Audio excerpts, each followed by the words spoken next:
जैसे आपका मन करता है वैसे ही भगवान का भी मन करता है। भगवान के दरवाजे पर भी हमेशा मत्था टेकना चाहिए और अपने माता पिता का भी आशीर्वाद लेने के लिए, अपने गुरु का भी आशीर्वाद लेने के लिए भगवान सिखा रहे हैं।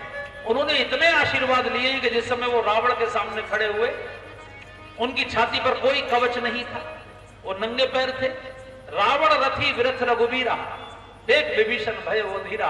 विभीषण ने कहा सरकार ये तो बिल्कुल बुलेट प्रूफ गाड़ी में बुलेट प्रूफ जैकेट पहनकर आया है और आप बिल्कुल नंगे पैर खाली बदन है, ये आपको मारेगा, बाण तो आपकी छाती में घुसेगा, आप मारेंगे इसको लगेगा नहीं, युद्ध कैसे होगा? भगवान ने कहा विभीषण मेरी छाती पर ऐसा कवच है जो रावण का कोई बाण नहीं भेद सकता। मैंने अपने जीवन में ब्राह्मणों की, गुरुओं की, संतों की, माता पिता की इतनी सेवा की है, उनके आशीर्वाद मेरी छाती पर कवच बनकर चिपके हुए। भगवान कवच वेद विप्र गुरु पूजा अहिसम विजय उपाय न दूजा। तो ध्यान रखिए, मां के चरणों में चंद्रमा, पिता के चरणों में सूर्य और गुरु के चरणों में बृहस्पति और शुक्र, दो ग्रहों की कृपा होती है। चंद्रमा मन के देवता है, मन के हारे हार है, मन के जीते जीत है। 4 बीमारियां मन की टेंशन से होती हैं, चाहे डायबिटीज हो, चाहे डिप्रेशन हो, चाहे ब्लड प्रेशर हो, चाहे हार्ट की बीमारी हो। अगर मां का आशीर्वाद मिलेगा, मां का मन अगर प्रसन्न रहेगा तो आपको कभी ये बीमारी नहीं होगी, आपका मन हमेशा प्रसन्न रहेगा। पिता के आशीर्वाद से आप यशस्वी होंगे, ऐश्वर्यवान होंगे। गुरु के आशीर्वाद से आपके धन और ज्ञान की वृद्धि होगी। ये तीनों लोग ऐसे होते हैं जो हृदय से आशीर्वाद देते हैं। हर माँ बाप चाहता है मेरे बच्चे और विकास करें, हर गुरु चाहता है कि मेरा शिष्य मुझसे भी तेजस्वी हो। इसलिए इन तीनों को आप जितना आशीर्वाद ले सकें उतना ले लीजिए। आपने तय नहीं किया कि कौन हमारे माता पिता होंगे, कौन हमारे गुरु होंगे, ये तो परमात्मा तय करता है किसके साथ कौन जुड़ेगा। और परमात्मा के प्रसाद को उन्हीं का रूप मान के, उन्हीं की कृपा प्रसाद मान के आप जितना अधिक आशीर्वाद उनका ले सकें। ये चौपाई मेरे साथ सब लोग गाइए। आधी चौपाई को पहले पुरुष गाएंगे, फिर आधी चौपाई को माताएं गाएंगी। देखते हैं कौन तेज गाते हैं। पहले आपका नंबर। प्रातः काल उठी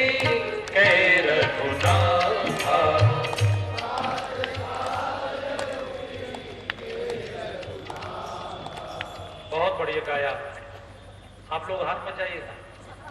हाँ, बहुएं जो बैठी हैं वो भी गाएं। मातो पिता गुरु ना वही माता,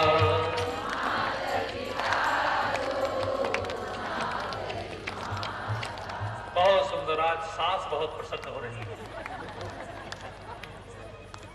अगर ये शुरू हो जाए तो घर कैसा बनेगा? मंगल भवन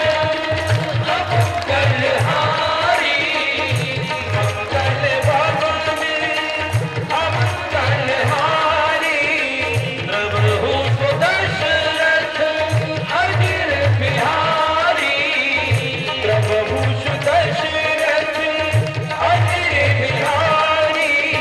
प्रातः काल उठी के रघुनाथा, प्रातः काल उठी के रघुनाथा।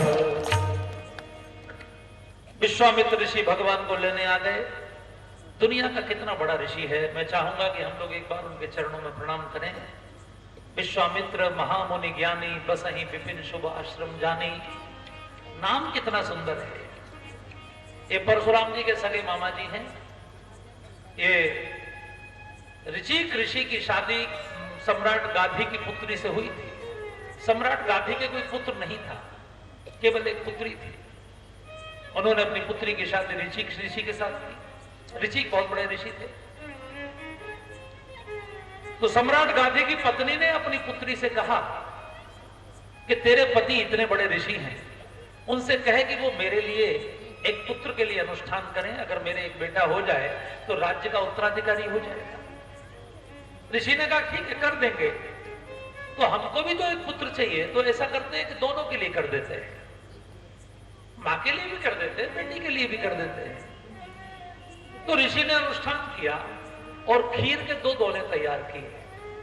अगले दिन शरद पूर्णिमा थी, जैसे कल आप सबके यहाँ खीर बनेगी, शरद पूर्णिमा को आप चांदनी में रखेंगे, उसमें अमृत बरसेगा। तो ऋषि ने कहा ये दोनों दोने मैंने तैयार कर दिए हैं, ये रात भर रखे रहने दीजिए, इनके ऊपर चांदनी पड़ने दीजिए, और कल सवेरे ये दोना मां का है, ये दोना बेटी का है। लेकिन मां ने सोचा कि मेरे दामाद ने अपनी पत्नी के लिए शायद सुपर प्रसाद तैयार किया हो, अपने बेटा बढ़िया हो, मेरे बेटे के लिए हो सकता है नंबर 2 का प्रसाद तैयार किया हो, सेकेंडरी। मां के मन में थोड़ी बेईमानी आ गई और रात में उसने चुपचाप दोने बदल दिए, अपनी जगह बेटी का और बेटी की जगह अपना रख दिया। सवेरे दोनों आई और दोनों ने अपने अपने दोने का प्रसाद खा लिया। तो ऋषि को प्रणाम करने आई तो ऋषि ने अपनी पत्नी का चेहरा देखकर कहा, तूने गलत प्रसाद खा लिया, तेरे चेहरे पर वो तेज नहीं है जो होना चाहिए था। मां अंदर से बड़ी खुश हुई, मैं कह रही थी ना वो तेज तो मेरे चेहरे पर है। ऋषि ने अपनी सास से कड़क पूछा, बोलो आपने दोना बदला? सच बोलो नहीं तो श्राप देता। उसने कहा हाँ बदला। क्यों बदला? बोले इसलिए बदला कि आप अपने लिए बढ़िया पुत्र तैयार करते, तो मैंने सोचा कि वो मेरे हो जाए। ऋषि ने कहा कि जो जैसा होता है वो सामने वाले को भी वैसा ही समझता है। आप चूंकि सम्राट की पत्नी है, सम्राट के मन में साम दाम दंड भेद सब होता है, इसलिए आपने मुझे भी ऐसा समझा। मैंने तो आपके कल्याण के लिए तैयार किया था, क्योंकि आपको सम्राट पुत्र चाहिए था। और सम्राट कौन बनता है? अब पुराने जमाने में कोई वोटिंग तो होती नहीं थी, पुराने जमाने में तो भाई जिसकी तलवार में ताकत होती थी वो सम्राट होता था। पुराने जमाने में कोई वोट थोड़ी पड़ते थे। ऋषि ने कहा कि मैंने तेरे लिए ऐसे पुत्र का प्रसाद तैयार किया था जो दुनिया का सबसे शानदार योद्धा होता, जिसके सामने रणभूमि में कोई ठहर ना पाता। लेकिन अब तेरी कोख से योद्धा पैदा नहीं होगा, अब एक ऋषि जन्म लेगा। तू लाख कोशिश कर लेना उसको सिंहासन पर बिठाने की, लेकिन वो सिंहासन को लात मार के सन्यासी बनेगा। मैंने अपने लिए सन्यासी पुत्र का प्रसाद तैयार किया था, मुझे ऋषि पुत्र चाहिए था, लेकिन तूने बेईमानी कर ली। अपनी पत्नी को कहा कि तेरी कोख से दुनिया का सबसे क्रूर योद्धा जन्म लेगा।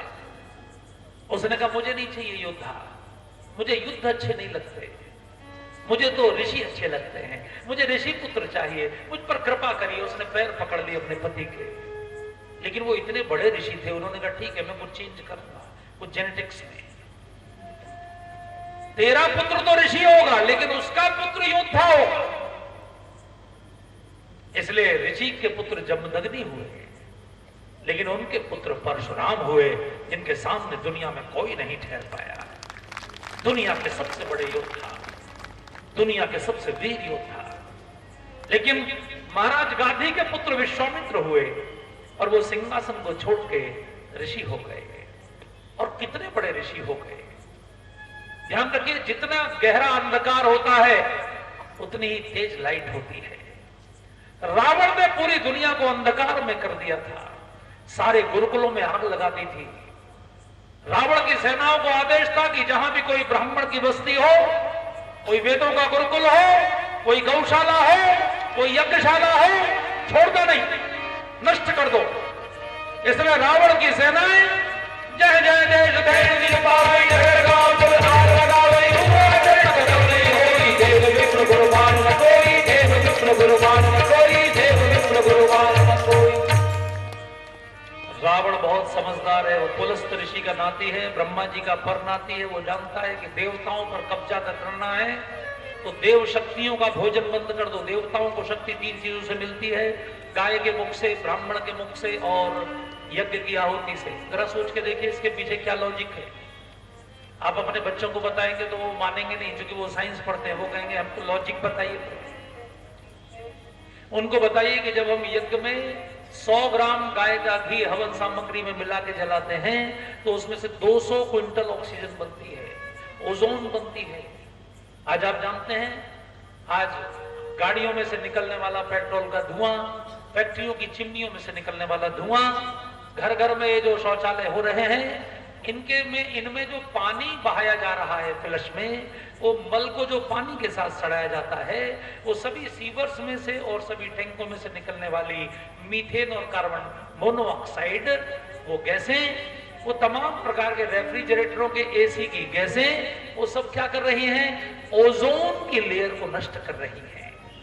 इसलिए त्वचा का कैंसर बढ़ रहा है, इसलिए बहुत सारी बीमारियां बढ़ रही हैं। ये जब हम यज्ञ करते हैं तो उससे वातावरण शुद्ध होता है। ऑक्सीजन जितनी बढ़ेगी उतना देव शक्तियां बढ़ेंगी, कार्बन डाइऑक्साइड जितनी बढ़ेगी उतना दैत्य शक्तियां बढ़ेंगी। हमारे बच्चे जब कोल्ड ड्रिंक पीते हैं, हम लोग जब कोल्ड ड्रिंक पीते हैं, चाय के साथ हमारे बच्चे कहते हैं आज मैंने पिज्जा और कोल्ड ड्रिंक पिया। और कोल्ड ड्रिंक पीते ही उनको डकार आती है, उनको लगता है ओ हमारी गैस निकल गई। उनको ये नहीं पता कि वो गैस तुमने ही तो अपने अंदर डाली थी। वो जो कोल्ड ड्रिंक में गैस प्रवाहित की जाती है वो कार्बन डाइऑक्साइड होती है, वही आपके पेट में जाती है और वही निकल के बाहर आती है। उसको जब आप हिलाते हैं बोतल को तो उसमें से झाग निकलते हैं कि नहीं? वो क्या होता है? कार्बन डाइऑक्साइड है। हमारे गाजियाबाद में तमाम कार्बन डाइऑक्साइड की फैक्ट्रियां हैं, वो सब कोल्ड ड्रिंक में सप्लाई होती है। जिन चीजों से ऑक्सीजन बढ़ती हो वो देवताओं को मजबूत करने वाली चीजें हैं। रावण ने उन सब पर हमला किया। ब्राह्मणों के पुष्ट होने से देश में वेदों की विद्याएं बढ़ती हैं, तमाम प्रकार का ज्ञान बढ़ता है, इसलिए उन पर हमला किया। और गाय जब जंगल में घूमती है तो उसके गिरने वाले गोबर और गौमूत्र से धरती पुष्ट होती है। धरती में जितने माइक्रो न्यूट्रिएंट्स होते हैं, जिनको सूक्ष्म पोषक तत्व कहा जाता है, वो 33 प्रकार के माइक्रो न्यूट्रिएंट्स केवल दुनिया में एक ही प्राणी के मलमूत्र में होते हैं और उसका नाम गौ माता है। उसके गोबर और गौमूत्र में वो माइक्रो न्यूट्रिएंट्स होते हैं। और ध्यान रखिए, जब वो दूध देना बंद कर देती है तो उसका गोबर और गौमूत्र सोना हो जाता है, क्योंकि वो सारा जो उसका स्वर्ण कण है जो वो सूर्य की प्राप्त करती है, सूर्य नाड़ी देशी गाय के कंधे पर होती है, वो सारा अपने गोबर और गौमूत्र के माध्यम से देती है। ध्यान रखिए, 84 लाख योनियों में एक भी जीव जंतु ऐसा नहीं है जिसका मल और मूत्र मानव समाज प्रयोग करता हो। केवल गौ माता अकेली ऐसी है जिसका गोबर, गौमूत्र, दूध, दही और घी मिलाकर पंचगव्य बनता है। और उसको केवल मनुष्य ही नहीं, बड़े बड़े ऋषि और भगवान भी, हमारे ठाकुर जी भी उसका भोग लगाते हैं, उसका प्राशन करते हैं। इसलिए तीनों चीजें देव शक्तियों को बढ़ाने वाली हैं। ब्राह्मण भी, गौ भी और यज्ञ भी। रावण तीनों को नष्ट कर रहा था और विश्वामित्र तीनों का संरक्षण और संवर्धन कर रहे थे। विश्वामित्र चूंकि सारे शहरों में उस समय, सारे गांवों में रावण का चल रहा था राज्य, उसकी नीतियां चल रही थी, इसलिए विश्वामित्र घोर जंगलों में जाकर गुरुकुल खोलते थे, घोर घने जंगलों में। और भारत की नई पीढ़ी के बच्चों को भारतीय विद्याओं में एक्सपर्ट कर रहे थे विश्वामित्र। फूलों पर तो सभी काम करते हैं, जो कांटों पर काम करते हैं। आप जानते हैं, परमात्मा ने 11 वर्ष लगातार इस ऋषि के पैर दबाए हैं। आपकी आंखों में आंसू आ जाएंगे। उस ऋषि ने कितनी मेहनत की होगी। जहां रावण के राक्षस उनकी हत्याएं करने को तैयार हैं, यज्ञों पर हमला करके ऋषियों की हत्या करते हैं, यज्ञों को नष्ट करते हैं, गुरुकुलों को नष्ट करते हैं, विश्वामित्र नए नए गुरुकुल खोलते हैं। क्योंकि जब तक विद्यार्थी तैयार, जब तक विद्वान तैयार नहीं होंगे तब तक विद्या कैसे बचेगी? खाली भाषण देने से, प्रवचन करने से थोड़ी बढ़ेगी। विश्वामित्र उनको तैयार करते। एक दिन में विद्यार्थी तैयार नहीं होता, उसके लिए लंबी साधना होती है। एक विद्यार्थी 10 साल की अवस्था में गुरुकुल में आता है, 24 साल का नौजवान होकर निकलता है, वो 14 साल की साधना का काल होता है। उतने लंबे समय तक चलाना और अकेले एक प्रांत में नहीं चलाना, भारत के 60 जनपदों में विश्वामित्र ने गुरुकुल चलाए हैं।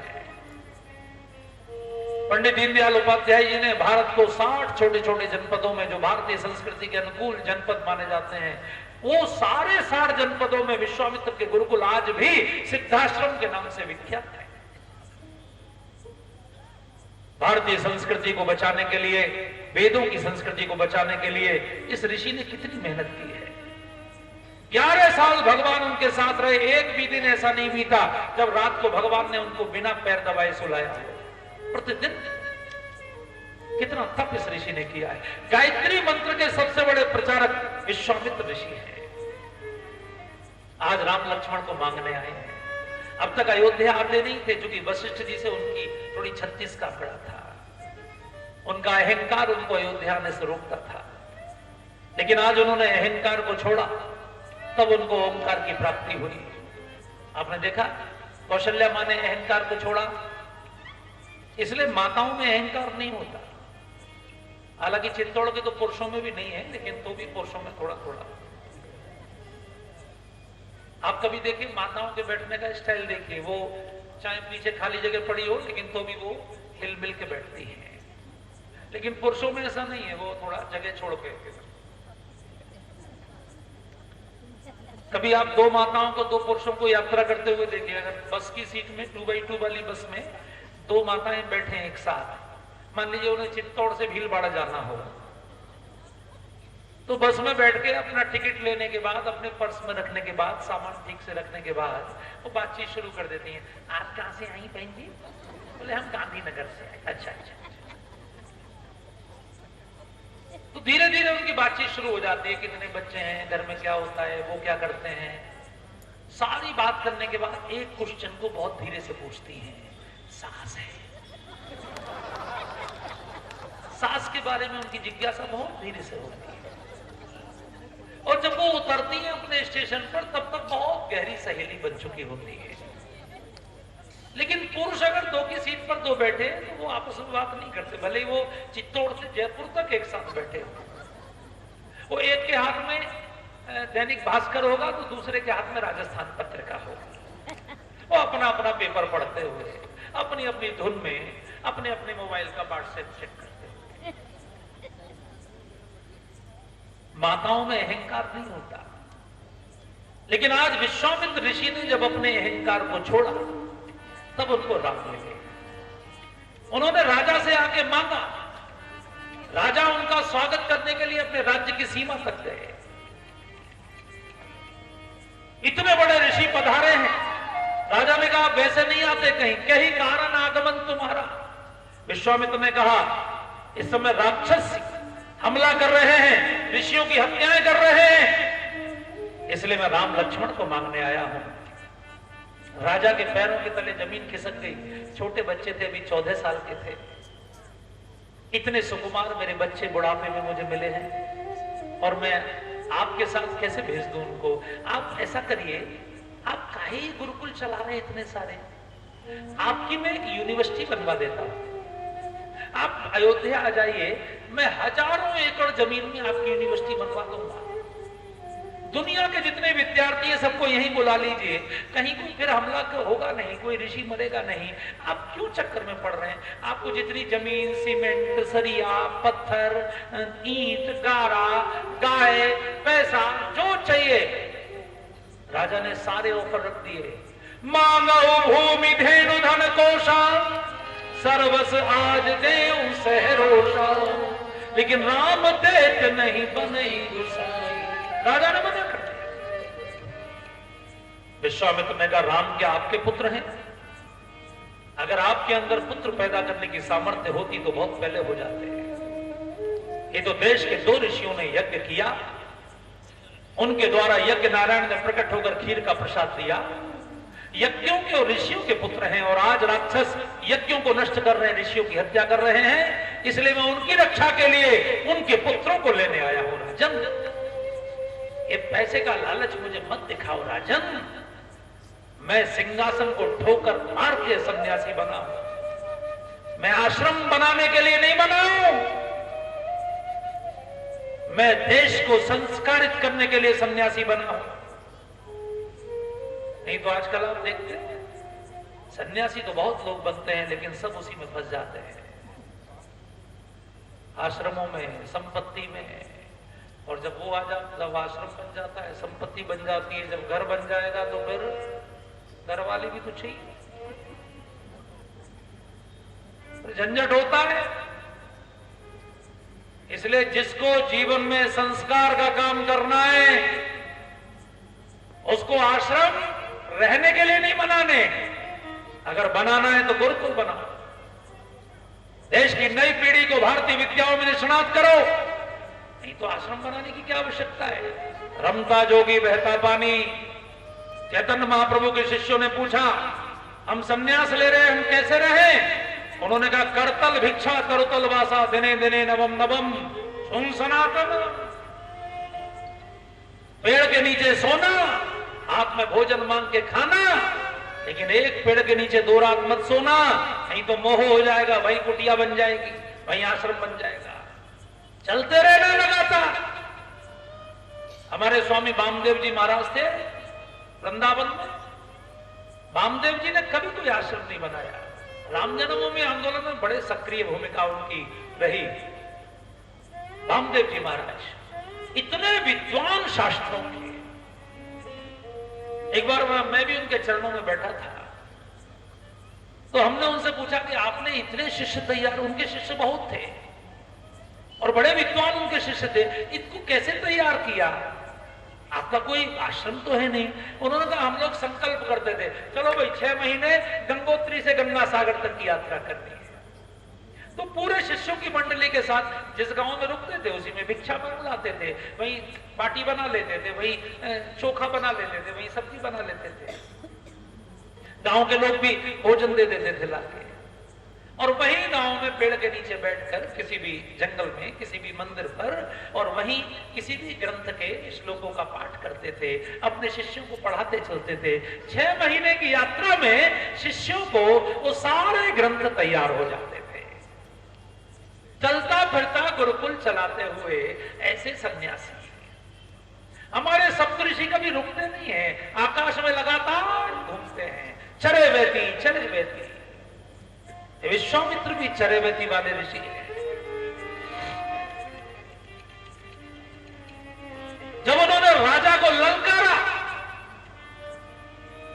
पूरी सभा काम गई, गुरु वशिष्ठ को लगा गई श्राप न देने। तब उन्होंने कहा, राजन मेरी बात मानो, अपने दोनों बेटों को सौंप दो विश्वामित्र जी को, आपका भी कल्याण, इनका भी कल्याण। और राजा कभी अपने गुरु की बात नहीं टालते थे, क्योंकि गुरु की कृपा से ही उनको 4 पुत्र प्राप्त हुए थे। इसलिए राजा ने दोनों पुत्रों को बुलाकर विश्वामित्र जी के चरणों में सौंप दिया और कहा, प्रभु ये मेरे प्राण हैं जो मैं आपको दे रहा हूं। विश्वामित्र जी को जब दोनों भाई मिले तो गोस्वामी जी ने बहुत सुंदर चौपाई लिखी, उसको महानिधि लिखा, महानिधि। देखिए इसको आप गाइए, आपको लगेगा। विश्वामित्र महानिधि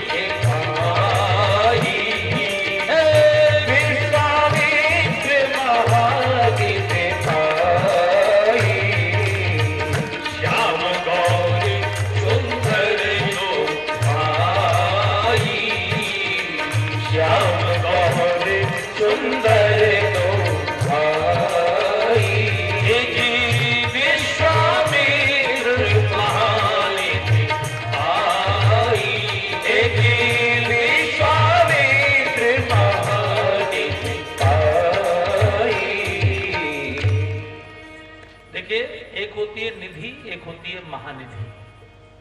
निधि कौन सी होती है? अष्ट सिद्धि 9 निधि के दाता हमारे हनुमान जी हैं। निधियां कौन सी होती हैं? आपकी जमीन, आपकी जायदाद, आपका बैंक बैलेंस, आपका रूप, आपका बल, आपकी प्रतिष्ठा, आपके मित्र, आपकी संतान, आपका कुल, ये 9 निधियां मानी जाती हैं। लेकिन ये 9 निधियों में से एक भी चीज ऐसी नहीं है जो आपके साथ जा सके आपकी चिता जलने के बाद। ये सब आपके शरीर की निधियां हैं, आत्मा की नहीं है।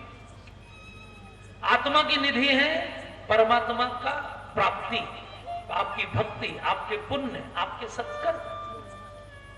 अगर परमात्मा की कृपा आपको मिल जाए, उनकी भक्ति मिल जाए, तो समझ लीजिए आपको महानिधि प्राप्त हो गई।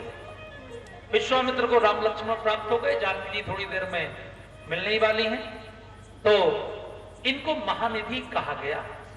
इसलिए आप वृंदावन आएंगे तो वृंदावन के संत भगवान से कीर्तन में धन नहीं मांगते, परम धन हमारो धन राधा, परम धन राधा, संतन धन राधा, ये तो मांगते। तो मेरा आपसे निवेदन है कि जब भी आप धर्म के मार्ग पर बढ़ेंगे तो निश्चित रूप से आपको महानिधि मिलेंगे। यहां बहुत सारे बुजुर्ग बैठे हैं, 60 साल से ऊपर के बहुत सारे लोग बैठे हैं। अपने जीवन के बारे में कुछ तो सोचिए।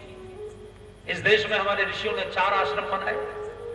गृहस्थ आश्रम 50 वर्ष तक के लिए बनाया, आप 60 तक के लिए मान लीजिए, आप 70 तक के लिए मान लीजिए। अरे कहीं तो संतोष करिए। कब तक घुसे रहेंगे उसी में? कब तक घर में घर के कामों में ही पड़े रहेंगे? आजकल चलिए बच्चों का करियर थोड़ा लेट शुरू होता है, ठीक है, 50 तक सेट नहीं होते, 60 तक सेट हो जाएंगे, 65 तक सेट हो जाएंगे। उसके बाद आपकी जिंदगी कितनी है? कोई 100 वर्ष की तो है नहीं, अब 80 वर्ष की बची है मुश्किल से।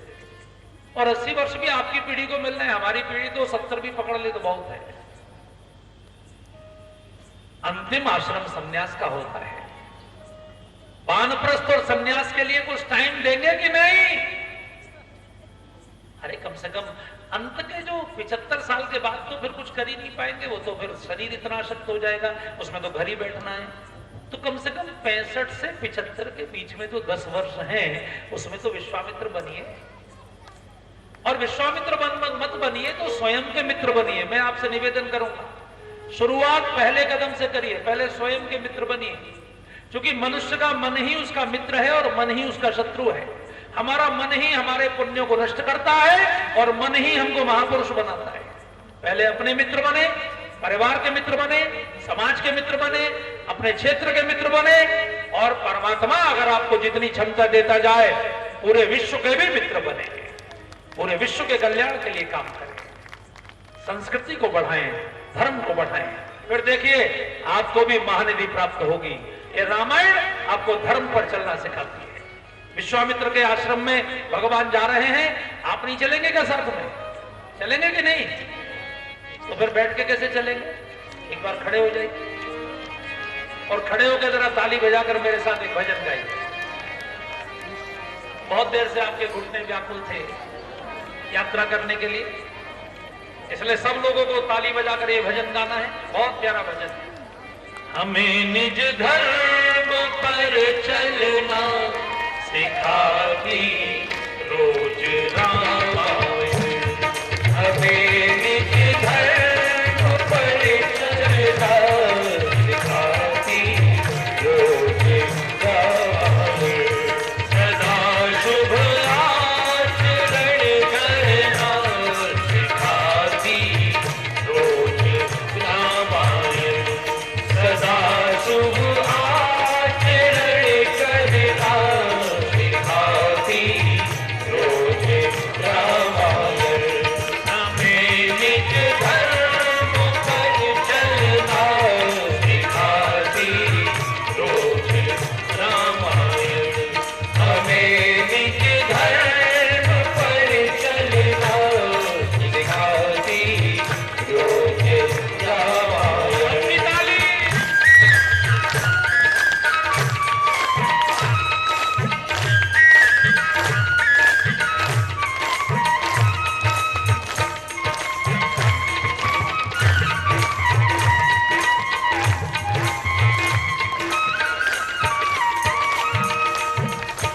देखिए ताली बजाते चलिएगा, बड़े भाव से रामायण के लिए गाते चलिए। जिन्हें संसार सागर से उतर कर पार जाना है, जिन्हें संसार सागर से उतर कर पार जाना है, जिन्हें संसार सागर से उतर कर पार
सदा शुभ आचरण करना सिखाती रोज रामायण। विश्वामित्र के यज्ञों की रक्षा करने को भगवान उनके आश्रम आ गए। ताड़का का वध किया उन्होंने। सबसे पहले भगवान ने मारा तो ताड़का को मारा। रावण की जो यूनिवर्सिटी थी उसकी वाइस चांसलर थी ताड़का। ताड़का को एक छोटी मोटी राक्षसी मत समझिए। देश की नई पीढ़ी को राक्षस बनाने का काम ताड़का कर रही थी। और जब भी आप किसी देश की किसी समाज की नई पीढ़ी को बिगाड़ना चाहें, आप किसी भी व्यक्ति को अगर परिवार को बर्बाद करें तो लोग उनके बच्चों को बिगाड़ देते हैं। अगर किसी को दुश्मनी निभानी होती है ना तो वो बच्चों को बिगाड़ देते हैं। अगर किसी परिवार के बच्चे बिगड़ गए तो आपने करोड़ों भी अगर जोड़ कर रख दिया तो उसको भी नष्ट कर देंगे, सम्मान को भी नष्ट कर देंगे। बच्चों के संस्कारों को बिगाड़ने का काम ये ताड़का करती थी। इसलिए ताड़का के बेटे मारीच सुबाहु और उसके हजारों राक्षस। भगवान ने सोचा मैं कितने लोगों को मारूंगा, कितने राक्षसों को मारूंगा, तो उससे अच्छा जो राक्षस तैयार करने वाली यूनिवर्सिटी है पहले उसके वीसी को ही बदल देते हैं, पहले वाइस चांसलर को खत्म कर देते हैं, नया बैठा देते हैं। तो भगवान ने सबसे पहले ताड़का को मारा। यही काम ब्रजमंडल में पूतना कर रही थी। कितनी खतरनाक राक्षसी होगी। जितनी माताएं यहां बैठी हैं वो जानती हैं। छोटे बच्चे को देखकर हर माता का ममता उमड़ती है। 6 दिन का बच्चा, वो कितनी भयंकर हृदय की होगी कि वो उस बच्चे को भी दूध पर जहर लगा के पिलाने के लिए आती है। जो देश की नई पीढ़ी को जहरीला बनाते हो वही ताड़का है, वही पूतना है। महिला आयोग वाले भगवान के पास पहुंच के बोले ये तो सर आपने बहुत सरासर अन्याय कर दिया। आपने शुरुआत किसी पुरुष से क्यों नहीं की, पहले किसी महिला राक्षसी को ही क्यों मारा? भगवान ने कहा मैं महिला पुरुष में भेद नहीं करता। मैं अगर ताड़का को मारता हूं तो अहिल्या को मारता हूं। देखिए आज अहिल्या उद्धार का चित्र लगा हुआ है। मैं अगर सुपर्णखा को दंडित करता हूं तो शबरी का भी उद्धार करता। मैं विद्या का नाश करता हूं, विद्या की रक्षा करता। इसलिए भगवान ने एक बाण में ताड़का को मारा। एक ही बाण प्राण हर लीना, तीन जान के निर्भर दीधा, मंगल भवन भवन बलहारी, प्रभु दशरथ अजिर बिहारी। एक बाण में भगवान ने तो एक बाण से मार दिया। आज आप सोचिए ताड़का का कितना प्रभाव हो गया है, पूतना का कितना प्रभाव है। जैसे यशोदा मैया के बेडरूम तक पूतना पहुंच गई थी, क्योंकि यशोदा मैया तो भोली भाली थी। अच्छा जो आदमी भोला भाला होता है ना वो सामने वाले को भी भोला भाला ही समझता है, जो जैसा होता है सामने वाले को वैसे ही समझता है। यशोदा मैया को शक ही नहीं हुआ कि पूतना मेरे बच्चे को कुछ मारने आ सकती है क्या। इसलिए आज आप देखते हैं कि सीरियल के रूप में, फिल्मों के रूप में, बहुत सारी चीजों के रूप में, मनोरंजन के साधन के रूप में हमारे देश में ऐसी चीजों का प्रवेश हो गया जिन्होंने हमारी नई पीढ़ी के संस्कारों को बिगाड़ा। और अब तो सबके हाथ में आ गया है। और बच्चे ज्यादातर मम्मी पापा के मोबाइल से ही खेलते हैं। ज्यादातर बच्चे 2-2 साल के बच्चों को देखिए, 1-1 साल के बच्चों को देखिए, अगर आप मोबाइल नहीं देंगे तो वो जमीन पर लेट जाएंगे। अब वो तो बच्चे का स्वभाव है। जब हमारे भगवान जमीन पर लेट जाते थे कि मैया मैं तो चंद्र खिलौना नहीं हूं, और जई हो लोट अबही अबनी पर तेरी गोद न आई हूं। लेकिन आप ऐसा खिलौना क्यों रख रहे हैं? उसके रेडिएशन से बच्चे के सेल्स नष्ट होते हैं, उसके माइंड पर प्रभाव पड़ता है। वो तो अभी छोटा है, अबोध है, वो नहीं जानता कि कितनी खतरनाक इसके रेडिएशन है। थोड़ा सा ध्यान रखिए। आपके बच्चे क्या देख रहे हैं, आपके बच्चे, क्योंकि बच्चों को उतना नहीं पता, उन्हें फायदा नुकसान बहुत नहीं पता, और जब तक पता लगता है तब तक बहुत देर हो जाती है।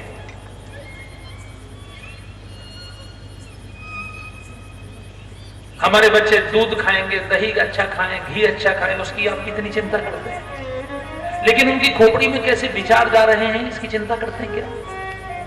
सभी मैया अपने दूध और दही को जाली से ढक के रखती हैं जिससे कोई छिपकली ना गिर जाए, कोई चूहा ना गिर जाए, लेकिन बच्चे का मन तो दूध से भी ज्यादा पवित्र होता है, उसके मन में कोई कुसंस्कार ना चला जाए, उसकी चिंता कौन करेगा? अब टीवी पर जो कार्यक्रम बनाने वाले लोग हैं वो कोई संस्कार के लिए तो बना नहीं रहे हैं, वो तो पैसा कमाने के लिए बना रहे हैं। जिनको आप भक्ति का चैनल मानते हैं, आस्था, संस्कार तमाम, वो भी जो कार्यक्रम दिखाते हैं वो भी बिना पैसे के नहीं दिखाते हैं, उस पर भी वही कथावाचक आते हैं, उन्हीं की कथा आती है जो पैसा देते हैं।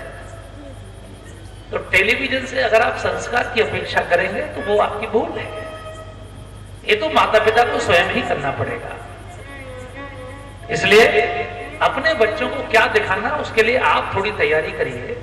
हर साल देश में 1-2 फिल्में इतनी अच्छी बनती हैं, उन अच्छी अच्छी फिल्मों को चुनिए, वो दिखाइए, अच्छे सीरियल दिखाइए। एक सीरियल मैंने कल आपको निवेदन किया था राम जन्म की न्यौछावर के रूप में कि अपने बच्चों को एक बार रामानंद सागर की रामायण दिखवाइए।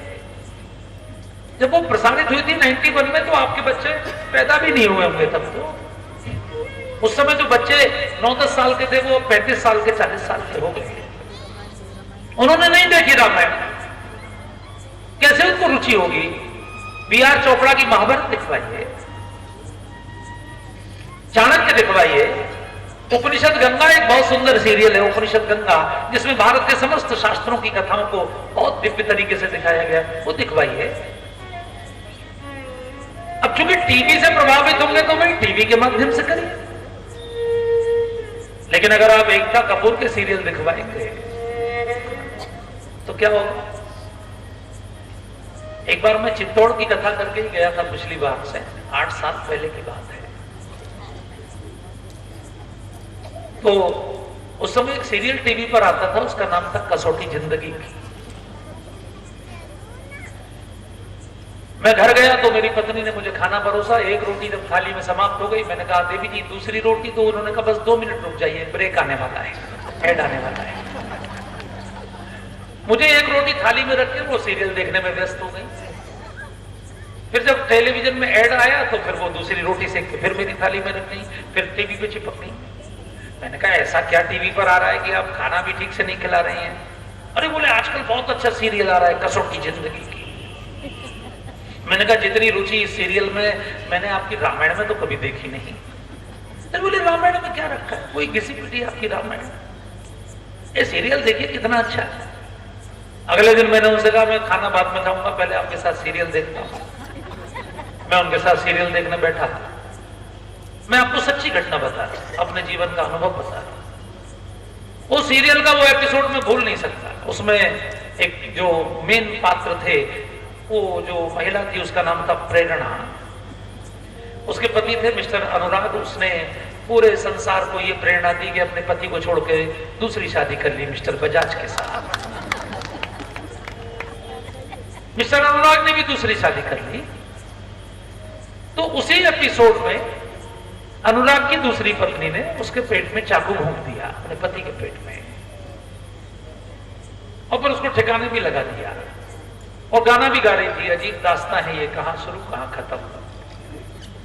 मैंने अपनी पत्नी के हाथ जोड़े और उनसे कहा देवी जी अगर ऐसे सीरियल आप देखोगी तो किसी भी दिन मेरे पेट में। मेरी पत्नी ने कहा हाय राम, मैं नहीं जानती थी कि ये ऐसा एपिसोड आएगा। उसके बाद हम दोनों ने तय किया कि हम अब ये चीज नहीं चलने देंगे। उसी दिन चैनल के कनेक्शन को समाप्त कर दिया और डिश का तार ही खत्म कर दिया। लेकिन बच्चे तो टीवी देखेंगे तो उनके लिए लाके रखे, फिल्मों की कैसेट लाके रखी, सीरियल लाके रखे। मेरे बेटे ने चाणक्य सीरियल कम से कम 50 बार देखा है। उसको चाणक्य के एक एक डायलॉग याद है, उसके हृदय में वही आग है। उसने भगत सिंह की फिल्म 50 बार देखी है, मेरा रंग दे बसंती चोला। अपने बच्चों को क्या दिखाना इसके बारे में, बड़े होके तो वो हमारी सुनेंगे नहीं, बड़े होके तो फिर वो जो चाहेंगे वो देखेंगे, लेकिन जब तक आपके साथ हैं तब तक तो अच्छा दिखाते। अगर उनकी नींव मजबूत हो जाएगी तो समझ लीजिए बड़े से बड़े भूकंप में भी हिलेगी नहीं, उनकी बिल्डिंग स्थिर रहेगी। बचपन के संस्कार जीवन में सबसे अधिक प्रभावी होते हैं। थोड़ा जागिए, मैं तो कथा करके चला जाऊंगा 4-5 दिन बाद, लेकिन ध्यान रखिए बेटियों की सबसे अच्छी सहेली उनकी मां हो सकती है, क्योंकि वही बता सकती है कि क्या अच्छा है समाज में, क्या बुरा है। हर पिता को अपने पुत्र का मित्र होना चाहिए, और कौन आपके बच्चे को समझाएगा। नहीं तो जब कोई मित्र नहीं होता तो डिप्रेशन में बच्चे कितने आत्महत्या करते हैं, देखते हैं। कोटा आपके बगल में ही है, नंबर लाने के दबाव ही माता पिता हमेशा बनाते रहते हैं, नंबर ला, परसेंटेज ला, कंपटीशन क्रॉस कर, वो डिप्रेशन में बच्चे आत्महत्या कर लेते हैं। कुछ मत परेशान मत होइए, जो जिसके भाग्य में हो जाएगा उसको फ्री छोड़िए, बस उसके मित्र बनिए, उसको अच्छाई बुराई समाज की इतनी बढ़िया बता दीजिए जिससे वो समाज में कोई उसको बिगाड़ ना सके। जैसे पहले ही खांसी का टीका लग जाता है, खसरे का टीका लग जाता है, चेचक का टीका लग जाता है, वैसे संसार के दुर्गुणों से सावधान करने का टीका पहले ही अपने बच्चों में लगा दीजिए, उनके विवेक को जगाइए। जब मैं 13 साल का था तो मेरे पिताजी ने मुझे बिठा के समझाया था, बोले बेटे तुम अब 12 साल के पूरे हो गए, 13वीं में शुरू हो गए, अब अगले 12 साल तुम्हारे सबसे महत्वपूर्ण हैं। 12 ही राशियां होती हैं, 12 ही ज्योतिर्लिंग होते हैं, 12 ही महीने होते हैं, 12 ही साइंस के मूल कण हैं। 12 साल बाद ही कुंभ का मेला लगता है बेटे, मेरे पिताजी बोले। ये 12 साल में ही तेरा शरीर बढ़ेगा, लंबाई बढ़ेगी, हड्डियों की चौड़ाई बढ़ेगी। इन्हीं 24 साल की उम्र तक शरीर को जितना अधिकतम बलवान होना है वो हो जाएगा, जितनी डिग्रियां होनी है हो जाएंगी, कैरियर की दिशा तय हो जाएगी। यही 12 साल हैं, इसमें ब्रह्मचर्य का पालन करना, मन को शुद्ध रखना, अधिकतम विद्याओं को प्राप्त करना, फिर आगे चल के जिंदगी में मेले ही मेले होंगे, और अगर नहीं कर पाए तो बेटे अकेले ही रह जाओगे। आज उनका आशीर्वाद है, रोज जिंदगी में मेला ही मेला है, जहां से जाते हैं वहां मेला, जहां जाते हैं वहां मेला। मंगल भवन कलहारी, मंगल भवन कलहारी, प्रभु सुदर्शन अनिल बिहारी। मंगल भवन कलहारी, प्रभु सुदर्शन अनिल बिहारी। धनुष यज्ञ सोए राम पुरनाथा, धनुष यज्ञ सोए रघुकुलनाथा। हर्ष चले मुनिवर के साथा, हर्ष चले मुनिवर के साथा। आश्रम एक दीप भगवानी, आश्रम एक दीप भगवानी। भगवती पूजंतु तैनाही, आश्रम एक दीप भगवानी। भगवती पूजंतु तैनाही। अहिल्या उद्धार का फोटो आपके सामने लगा है। भगवान अहिल्या जी के आश्रम जा रहे हैं विश्वामित्र जी के यज्ञों की रक्षा करके। केवल 5 मिनट आप ध्यान से सुनिए, बहुत ही प्यारी कथा है। अहिल्या की कथा आप सबने सुनी है, मैं केवल उसमें अपना थोड़ा सा निवेदन आपसे करूंगा। अहिल्या की कथा सुनने से हमारी बुद्धि शुद्ध होती है, क्योंकि अहिल्या को रामायण में बुद्धि कहा गया है। राम एक तापस तिय तारी, नाम कोटि खल कुमति सुधारी। भगवान ने तो एक अहिल्या का उद्धार किया, लेकिन भगवान का तो करोड़ों लोगों की बुद्धि में बैठी हुई कुमति को भी सुमति में परिवर्तित कर देता है। बुद्धि सुमति से कुमति कैसे बनती है और कुमति से सुमति कैसे हो सकती है, इसको पूरा अगर किसी को समझना हो तो अहिल्या की कथा है। गुरु विश्वामित्र ने कहा, राघव बेटे, तुमने ऋषि के यज्ञ की रक्षा तो कर दी, अभी राजा का यज्ञ और रक्षा करनी है। बोले कौन सा यज्ञ है? बोले धनुष यज्ञ है।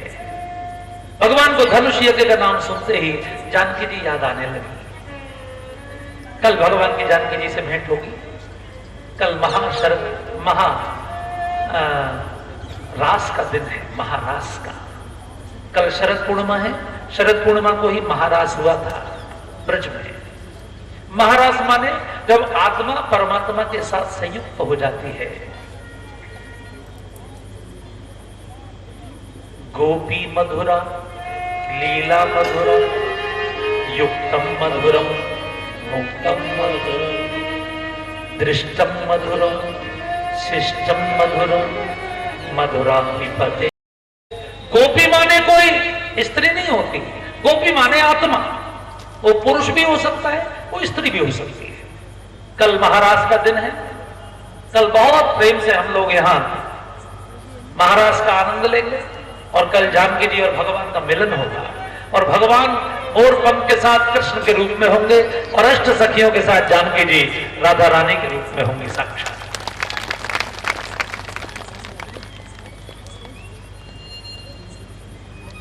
भगवान ऋषि के साथ चले। ये बिहार में एक स्थान है बक्सर।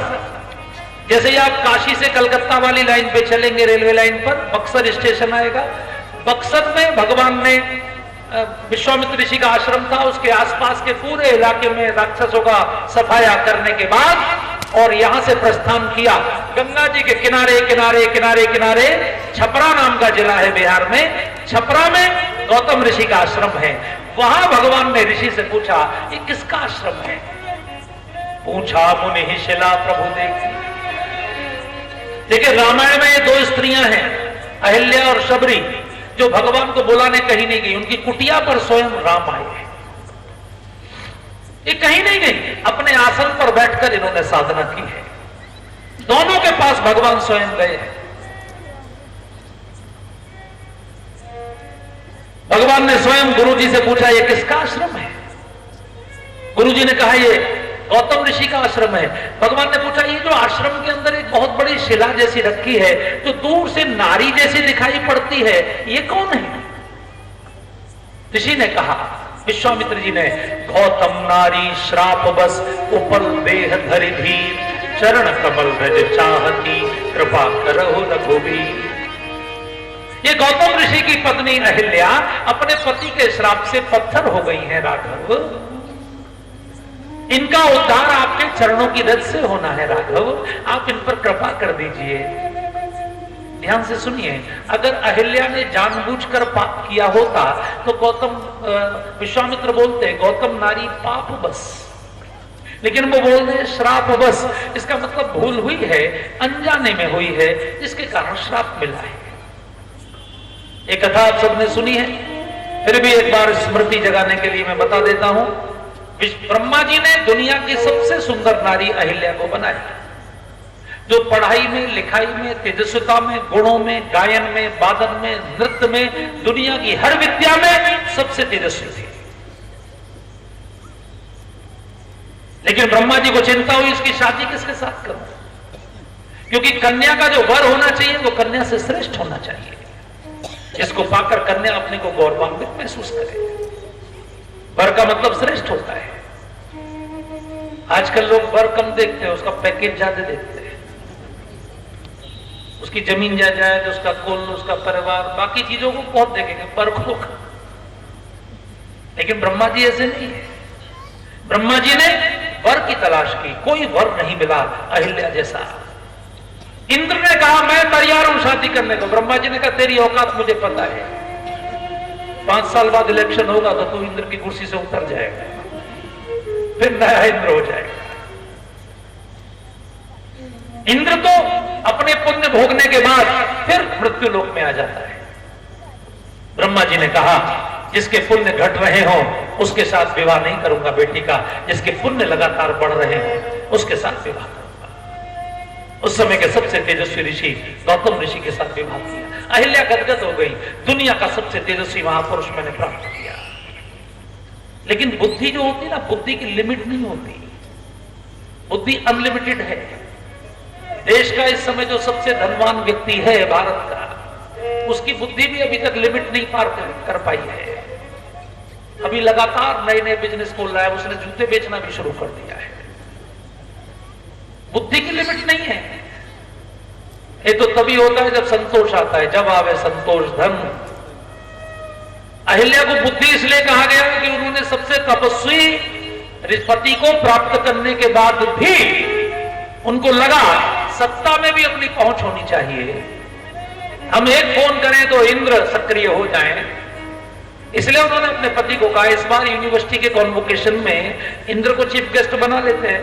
गौतम ऋषि ने कहा हमारा क्या मतलब है, हम लोग ऋषि हैं, हमारा काम ज्ञान देना ज्ञान लेना, हमको क्या मतलब इंद्र से। अहिल्या ने कहा आपको नहीं पता है, अगर आप इंद्र को बुला लेंगे तो पीडब्ल्यूडी वाले सड़क बना देंगे आश्रम तक, बीएसएनएल वाले टॉवर लगा देंगे, वहां सारे विभाग सक्रिय हो जाएंगे और कलेक्टर एसएसपी तो अपने आप चक्कर लगाएंगे। भाई जब सीएम आएंगे तो कलेक्टर एसएसपी तो आएंगे, तो फिर हम कोई फोन करेंगे तो लोग सुनेंगे भी। गौतम ने मना किया, लेकिन अहिल्या जिद पकड़ गई तो गौतम ने कहा ठीक है बुला लेते। एक फोन किया तो वो आ गए। उनके मन में भी ललक थी कि मैं देखूं तो सही अहिल्या कैसी है। मुझसे शादी नहीं की, ब्रह्मा जी ने गौतम से शादी की, तो जाऊंगा तो मिलेंगी। अब अहिल्या उनके आगे पीछे, सर आप कॉफी लेने की चाहे, सर शक्कर कितनी लेते हैं, सर सर सर आपको पता है ना जिनको मान लीजिए किसी को प्रभावित करना हो तो काजू की प्लेट लेके उनके चारों तरफ, सर सर। इंद्र अहिल्या के रूप को देखकर अचंभित हो गए, मोहित हो गए। इंद्र को लगा इतनी तेजस्वी इतनी सुंदर स्त्री मेरे पास होनी चाहिए थी, इस ऋषि के पास है। मन में पाप आ गया, रात को वहां रुके। चंद्रमा को इशारा किया, चंद्रमा ने मुर्गे की आवाज में बांग लगाई। गौतम उठ के गंगा स्नान करने चले गए, क्योंकि गौतम का नियम था सवेरे 4 बजे मुर्गा बोलता था तो गंगा स्नान जाते थे। आज मुर्गा रात को 12-1 बजे बोल गया, चंद्रमा के रूप में छल हो गया। गौतम के आश्रम से गंगा जी 20-25 किलोमीटर दूर थी। वहां जाकर उन्होंने देखा कि भोर का तारा नहीं होगा, वो वापस लौटे और पीछे उनके जाते ही इंद्र उन्हीं का वेश बनाकर उनकी कुटिया में प्रवेश कर गए। जब वो लौटे तो इंद्र निकल के भागे। भागते हुए इंद्र को गौतम ने हाथ में जल लेकर श्राप दिया, तू कोढ़ी हो जाएगा, तेरे शरीर पर 1000 स्थानों पर कोढ़ होगा। वो कोढ़ी हो गया, चरणों में गिर गया। अहिल्या हाथ जोड़कर खड़ी हो गई, प्रभु मेरी गलती नहीं है, ये देखिए आपका वेश बनाकर आया है। गौतम ने कहा मुझे इसी बात की तकलीफ है कि तू अपने पति को ड्रेस से पहचानती है, वेश से, व्यवहार से नहीं पहचानती। इतने दिन तुझे मेरे साथ रहते हो गए, तुझे अभी तक मेरा व्यवहार समझ में नहीं आया। भारत का कोई भी ऋषि ब्रह्म मुहूर्त में वासना की कामना नहीं करता। ब्रह्म मुहूर्त तो उपासना के लिए होता है। मुर्गा बोलने के बाद तुझे भरोसा होना चाहिए था कि मेरे पति के मन में ऐसा विचार नहीं आएगा। तू वेश से प्रभावित हो गई। वेश तो कालनेमी का भी वैसा था, वेश तो रावण भी साधु का ही बना के आया था। वेश, ध्यान रखना, मनुष्य की पहचान उसके वेश से नहीं होती, उसके आचरण से होती है। हमारे देश में जिनका आचरण पूज्य होता है उन्हीं के चरणों की पूजा होती है। इसलिए आचरण पर ही ऋषि को आचार्य कहा जाता है। आचार्य देवो भव, जिसका आचरण पवित्र है उसको हमने देवता माना है। अहिल्या ने कहा आप जो सजा देंगे मुझे मंजूर है। गौतम ने कहा तुम्हारी बुद्धि में दोष आ गया अहिल्या, तुम अपने पति को नहीं पहचान पाई, इसलिए बुद्धि को शुद्ध करने के लिए तप करो। और कोई होती तो ये भी कह सकती थी कि आई वांट टू तलाक, मैं के जाती हूं, मैं नहीं मानती आपकी बात। लेकिन अहिल्या ने ऐसा नहीं कहा। अहिल्या को अपने पति पर बहुत भरोसा है। भरोसा ध्यान रखिए, केवल भाषण से नहीं आता, केवल टेलीविजन में देख के नहीं आता। भरोसा तब होता है जब आप किसी के साथ रहते हैं, उसके चरित्र को, उसके व्यवहार को दिन रात देखते हैं। अहिल्या इतने दिन अपने पति के साथ है, पत्नी अपने पति के एकांत को भी जानती है और बाहर के व्यवहार को भी देखती है। अहिल्या जानती है कि वो 24 कैरेट है, शुद्ध है, 100% प्योर है, इसलिए उसको भरोसा है। उसने कहा जो आप कहेंगे वो मैं करूंगी। गौतम ने कहा तब कर, क्योंकि कोई भी अगर हमने गलती की, जाने या अनजाने, वो शुद्ध कैसे होगी जब तक हम उसका प्रायश्चित नहीं करेंगे। ज्यादातर लोग गलती को छिपा लेते हैं और वो बढ़ती जाती है, वो प्रकट कर देने से ही दूर होगी। भाई साहब, अगर समाज के सामने प्रकट करने की सामर्थ्य ना हो तो किसी संत के सामने, गुरु के सामने वहां भी हिम्मत ना हो तो जहां आपकी श्रद्धा है भगवान की, जिस मूर्ति में, जिस तीर्थ में, वहां कम से कम कहीं तो हम कान पकड़े, प्रभु गलती हो गई, अब इसका ये प्रायश्चित करेंगे, आगे नहीं करेंगे। प्रायश्चित करेंगे तो मन शुद्ध होगा। अहिल्या ने कहा मैं प्रायश्चित करूंगी। गौतम ने कहा अब तुझे कोई डिस्टर्ब नहीं करेगा, मैं इस पूरे आश्रम को मंत्र बल से किलित करता हूं। खग मृग जीव जंतु तह नाही, पशु पक्षी की तो बात छोड़ो अहिल्या, कोई बैक्टीरिया, कोई वायरस भी इसमें प्रवेश नहीं कर सकता। तुझे सर्टिफिकेट देने के लिए कि तू पवित्र हो गई है, स्वयं परमात्मा आएंगे। अहिल्या ने कहा कैसे पहचानूंगी? गौतम ने कहा उनके अलावा कोई और प्रवेश ही नहीं करेगा अहिल्या। जिस दिन कोई पहली बार तेरे पास आएगा वो राम ही होंगे। आज राम आए, इतने दिन बीत गए। कुछ लोग कहते थे पत्थर की शिला बैठी है। अब किसी को कैसे पता लगेगा जब आप अंदर जा ही नहीं सकते।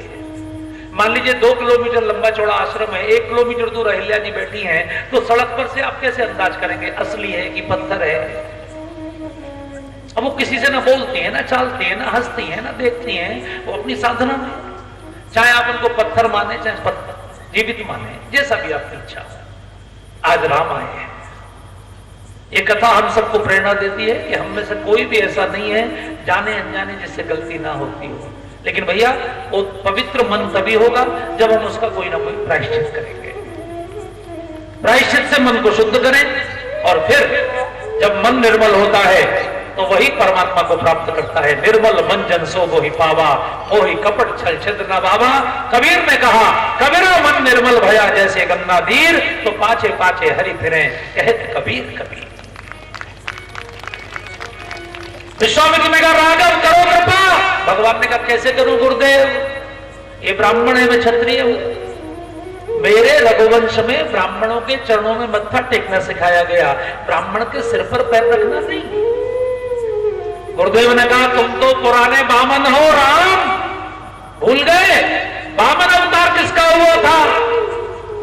और सिर पर पैर रखने में भी पीएचडी हो राम। बलि के सिर पर पैर रखकर उसको पाताल आप ही ने तो भेजा था। भगवान ने कहा भेजा तो हम ही ने था। बोले पुराने बामन हो, करो ना कृपा। जिस समय भगवान बामन से विराट हो रहे थे उस समय महाराजा बलि की माता जी ताली बजा बजा कर नाच रही थी। बलि ने कहा मां नाच क्यों रही हो?